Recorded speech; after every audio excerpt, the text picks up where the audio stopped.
ఈరోజు మాజీ MLA Kusukuntla Prabhakar Reddy press మీట్లో మాట్లాడినటువంటి మాటలు ఆయనకు తగదు.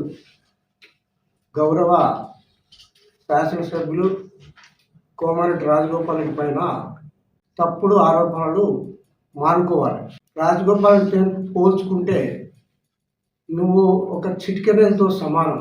ఆయన రాజకీయంగా వ్యక్తిగతంగా ఎంతో పేరు ప్రతిష్టలు ఉన్నటువంటి వ్యక్తి.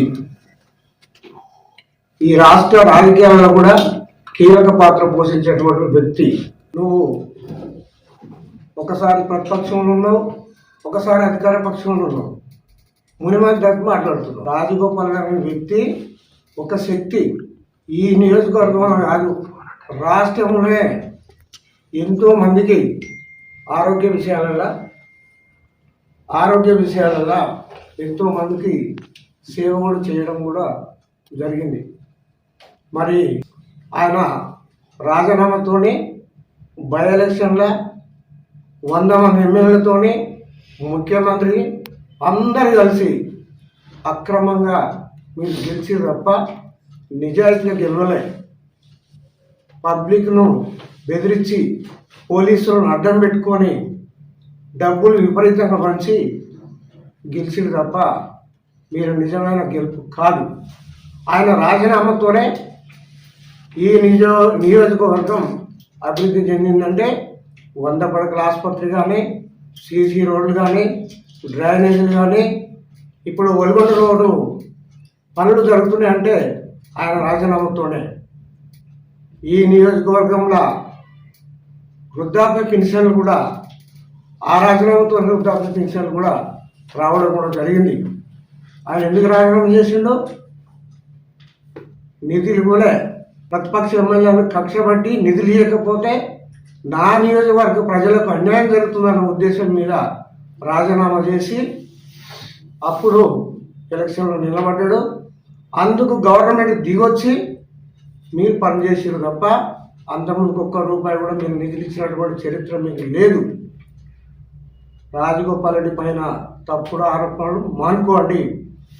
మేము కానీ, మా కాంగ్రెస్ పార్టీ నాయకులు కానీ, సర్పంచ్లు కానీ, ఎంపీటీసీలు కానీ, కౌన్సిలర్లు కానీ, మా మున్సిపల్ చైర్మన్, వైస్ చైర్మన్తో, మార్కెట్ వైస్ చైర్మన్తో, మా డైరెక్టర్లు అందరం కూడా రాజగోపాల్ రెడ్డి సార్ కింద పనిచేస్తున్నామంటే ఒక నీతి నిజాయితీ గల ధర్మం వ్యక్తి కాబట్టి మేము ధర్మం పైన ఆయన కింద పనిచేస్తున్నాం.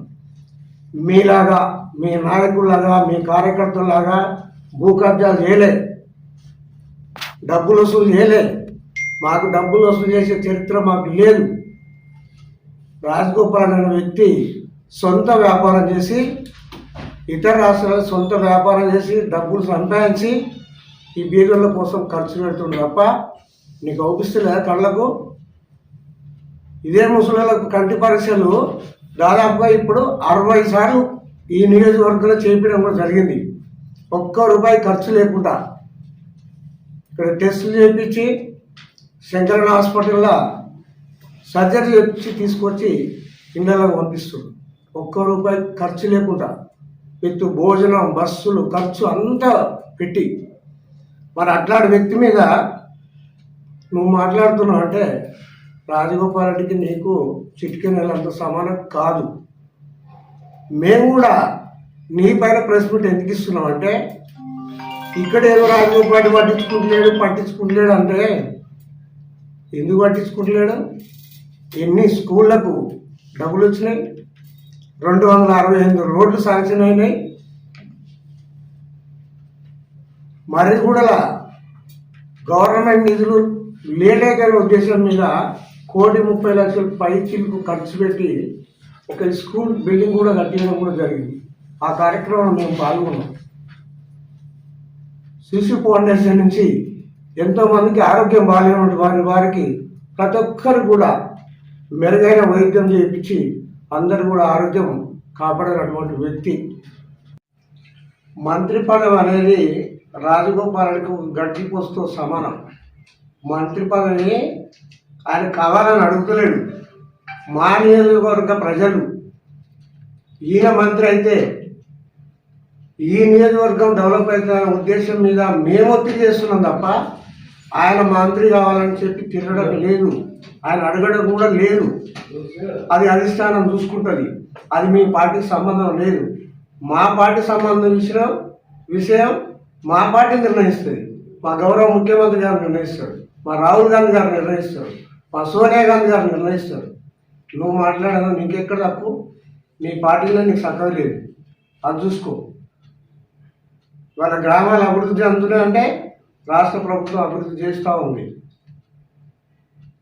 కడుకోసారి మంత్రి పదవి నీకు అసలు ఎమ్మెల్యే అర్హత లేకుండే, ఏదో తెలంగాణ ఉద్యమంలో వచ్చినాం, మాతో మీతో అందరం కలిసి తిరిగినాం.